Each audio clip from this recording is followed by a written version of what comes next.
My name is Busayo and I just thought I should introduce myself as your host on Broken Road podcast. We'll try and make it a weekly podcast, and the foundation for Broken Road is based on Isaiah chapter 61 verse 1, which says that he has sent me to comfort the brokenhearted and to proclaim the captives will be released and prisoners will be freed. Our vision on Broken Road is to proclaim healing, freedom, and liberation from abuse. Hello everyone, and welcome to another episode of Broken Road. Broken Road is that platform where we proclaim healing, liberation, and freedom from abuse. My name is Busayo. I'm your host. Welcome to today's edition. Today actually marks the fourth episode of Broken Road. I can't even believe it myself. We've been on Broken Road for 1 month now. I want to thank everyone who has sent in their feedback. It's been encouraging. I thank God for his mercies, thank God for his guidance, and I really appreciate it. It's been a journey. Last week we spoke about the topic which I found difficult myself, but I considered important. If you haven't listened to it, it's still on our podcast channel, and you can listen to us now on Spotify. We're on Apple Podcasts, Amazon Music, Stitcher, iHeartRadio, Podcast Addict, Podchaser, Pocket Casts, Deezer, Listen Notes, Player FM. So any of those platforms, you can actually link up with our Broken Road episodes. Then another thing is I also post the videos to my personal Instagram handle during the week. So if you're interested in viewing the videos rather than listening to the podcast, you can do so, and you would find me on Instagram listed as Busayo Fashidi. My name is spelled Busayo Fashidi, Busayo Fashidi. That is my my Instagram profile name.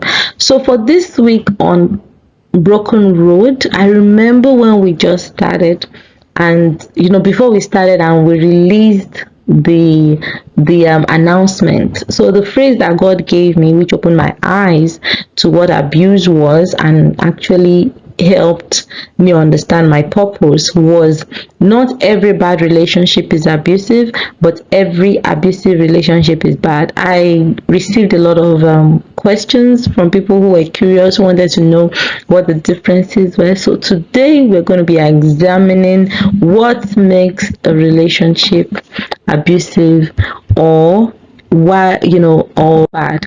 And also I think it's important when we examine abusive relationships for us to also examine healthy relationships. So while I was preparing for this episode, I stumbled across a chart which you can also find online. One of the things I'm going to try and do is put together resources, self-help resources, and that would most likely be posted to my Instagram handle. So, but for today, I can just tell you the website. It's called www.thehotline.org. Then this particular resource that I'm going to be using today can be found like /resources/healthy relationships, and you can also call them. This is the domestic violence hotline in the United States. So if you're in an abusive situation and you need somebody to speak to, or you are in a crisis and you really need help, you can reach out to them at 1-800-799-SAFE. 1-800-799-7233. That's their number. So they're very, very helpful. And the good thing about their website is that they have a fast exit button. So if you're on there searching and for some reason you're frightened, maybe you're someone in an abusive relationship and your partner is about to walk up to you, you can exit immediately from the website. So you don't have, that way, at least you're protected in a way. So the chart that I found, it has some how will I put it? It has some characteristics of a healthy relationship, the characteristics of an unhealthy relationship, and then they listed the characteristics of an abusive relationship. So a healthy relationship, that is what we all strive to be, to be in, be it a religious relationship or even an employment relationship. We want to be in a healthy environment. So but this is actually, like, the chat actually pertains more to those that are like in a domestic relationship, so maybe like parent-child relationship or spousal relationship. So one of the characteristics of, let me run through the characteristics of a healthy relationship. They say here that it shows that you and your partner, you're communicating, like your communication is effective, you're respectful of each other, you trust each other, you're honest with each other, you perceive each other as equals, you enjoy personal time away from each other. Yes, you should enjoy personal time away from your spouse. You shouldn't be in each other's faces 24/7. You should be able to explore your own interest, but at the same time maintain a united household. That you're making mutual choices. It's not that it's only one person that is making all the decisions, the major decisions of the family. The two of you are sitting down, you're collaborating together, you're ensuring that everyone's voice is heard. Then you're both your economic and financial partners. Not that it's the burden is on one person, or maybe the one person is not considered as relevant when it comes to making financial decisions in the household. So now we move on to what constitutes an unhealthy relationship. Unhealthy relationship, the phrase says that not every bad relationship is abusive. So unhealthy relationship is that spectrum, the general spectrum of bad relationships, but they are not necessarily abusive. They are not even abusive. It's just that they're toxic. So in an unhealthy relationship, the partners are not communicating. They are disrespectful to each other. They don't trust each other. They are dishonest. They try to take control of each other. They only spend time together. 24/7 they are together. They don't have a breathing space away from each other. Then they pressure each other into activities. Then there's unequal economic structure within their relationship. So these are signs of an unhealthy relationship.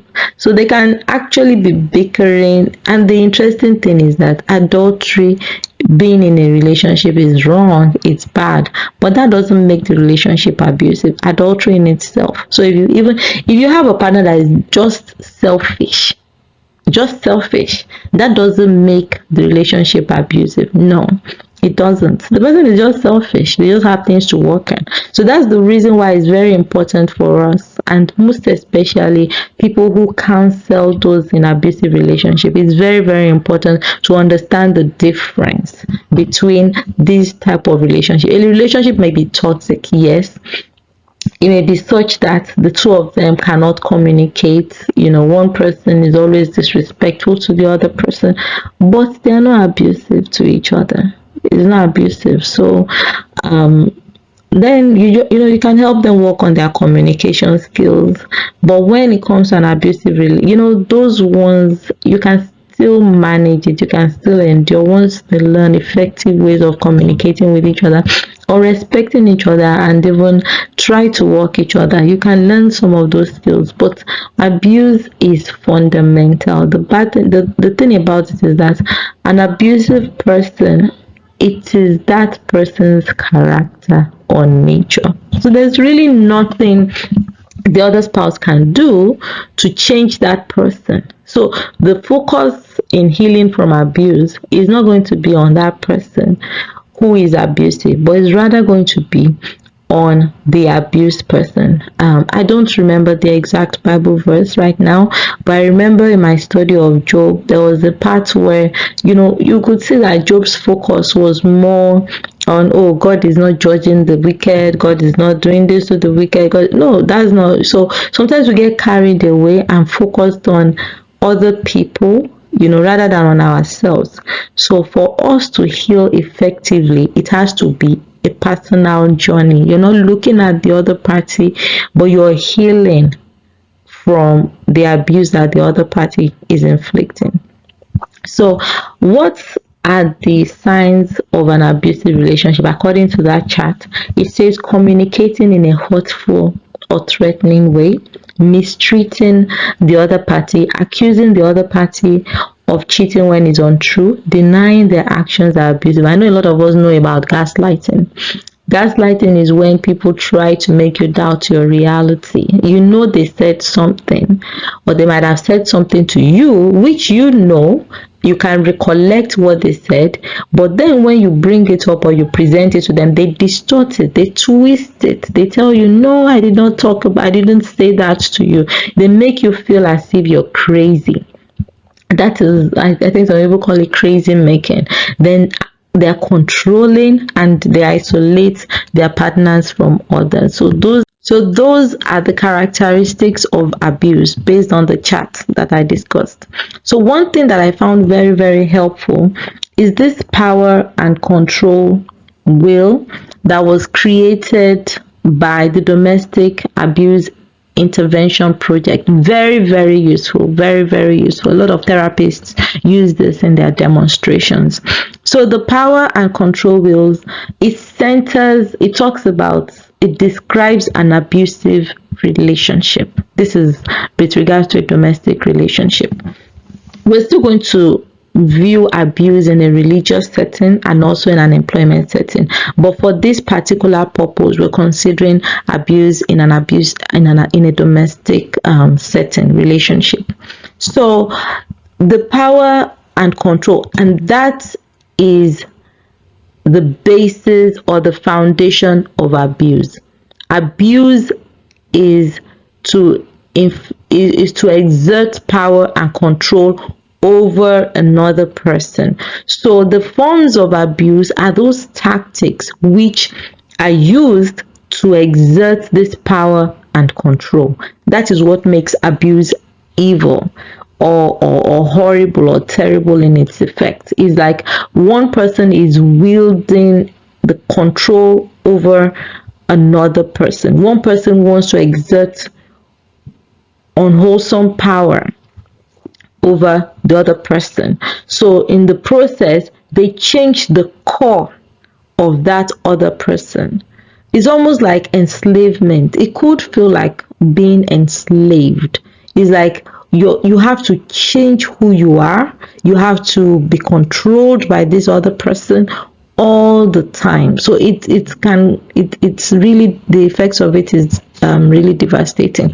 So they can use some of the tactics that is labeled on the power and control wheel is the use of emotional abuse. So emotional abuse, we're still going to consider the different forms of abuse, but for today, just know like some of the ways that emotional abuse presents itself is through putting down, making the person feel bad about that person, calling the person names, making the person think she's crazy or he's crazy. I know the power and control wheel was designed to help men who are abusive. So you'll notice that the adjectives that are used on there are female, are feminine, but the same, it can also relate to a man as well. So where you have people playing mind games, humiliating the person in public, so those are forms of emotional abuse.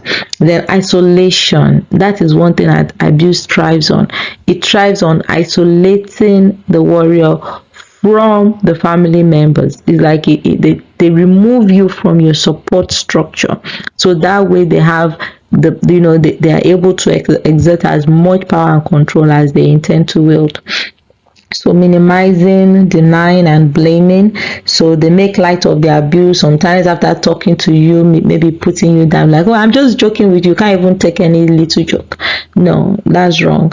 Then they use children. Women do this a lot though. Like they use children to control their spouses, or even men too. Sometimes they make the spouse feel guilty about the children, or they threaten to take the children from the spouse, especially where the other party has a lower economic power. So they use that to threaten the person to remain in the relationship. Then the power control will also list using male privilege, treating the woman like a servant, making all the big decisions, acting like the person is the master of the castle, So this could have some, because I know that some cultures, this might not be seen as abusive, but here it's seen as abusive. And I think it also depends on the delivery of it, and the intent. If the intent is to make that person feel bad about that person, or to reduce that person to a servant, then yes, it is abusive. That goes beyond culture. Then using economic abuse, we'll still consider financial abuse. So forms of economic abuse is preventing the person from getting or keeping a job. You have some partners that when you're trying to get a job, they'll discourage you so that you'll not get a job, because they don't want you to be financially independent of them. Because once you start earning your money, then their control, or their ability to control you, is going to reduce. Then also using coercion and threats, which will be maybe threatening to leave the person, threatening to harm themselves. They may threaten, I'll kill myself if you leave me, those type of threats. Then there was one of the books I read, so they described a situation where the man, he was the one that was abusive towards his wife, and he went as far as actually attempting suicide. He took some prescription, he overdosed on prescription pills. But what he did, because the woman left at some point, but what he now did was, he did not take enough medication to kill himself, but he did enough so that he was hospitalized, and the woman would have pity on him and return back to the relationship. So those are some of the tactics that are employed by abusers in exerting control. So on the outer rim of this will is the physical abuse, the violence, and then the sexual abuse. This kind of ties it together. So the physical violence, those are situations where one party hits the other party on a regular basis. Then you have sexual abuse, where a party is forcing, the abusive person is using sex as a way of intimidating or controlling the other party. So since I mentioned the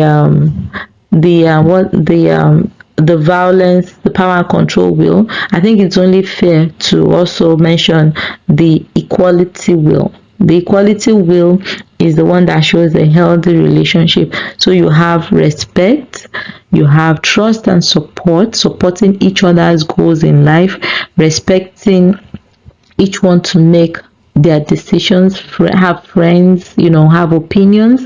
Then you have the honesty and accountability, responsible parenting, equally sharing parental responsibility, mutually shared mutually agreeing on the distribution of work within the household. Sometimes, it could then you now have as well economic partnership. You could be in a situation where one person is working and the other person is home with the children, but it has to be mutual. The agreement to operate in that kind of a setting has to be mutual. And in such a relationship where there is equality, the two of them, they understand that the one income that is coming into the family belongs to both of them. So it's not as if one person is trying to use that to control the other person.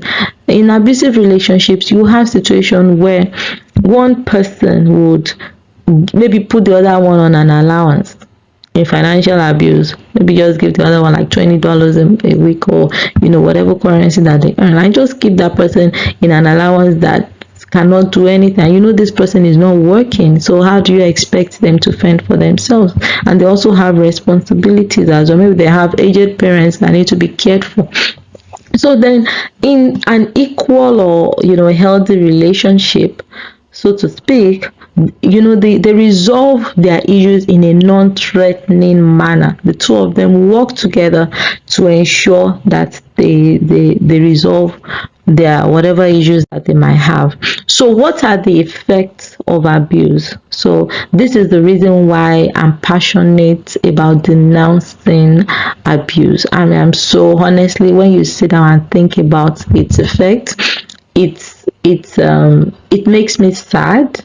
It makes me really, really sad, especially when you now hear where people are being told to endure or remain in such relationships. I'm not advocating for divorce, but if you're in an abusive relationship, I believe you have a right to end that relationship. Yes, you can terminate the relationship if that is what you choose to do. You do not have to remain in that relationship, and you don't need anybody's permission to leave or to remain. You don't at all. One episode that maybe we'll take it next week, but I think we need to at least consider abuse more, is my journey, my pace. Like it's your journey. You don't need anybody's permission on how to live your life. So anyway, let me bring us back to the effects of abuse. Some of the effects, physical effects, could be head trauma or brain injury. In the case of physical violence, even children are more susceptible to this if they're in abusive situations. Bruises, cuts, burns. Some of us might know maybe close family, or it even happened to us before, where we have to cover our bruises with sunglasses, or wear long sleeved clothes. I have a friend, he's also into relationship counseling, and I know he told me a story once that there was a guy he knows who was always wearing long sleeved and like turtlenecks. So by the time the guy removed his clothes, and showed him what he was going through, he had bite marks all over his back, his arms, like where his wife bites and scratches him, things like that. Those are physical effects of abuse.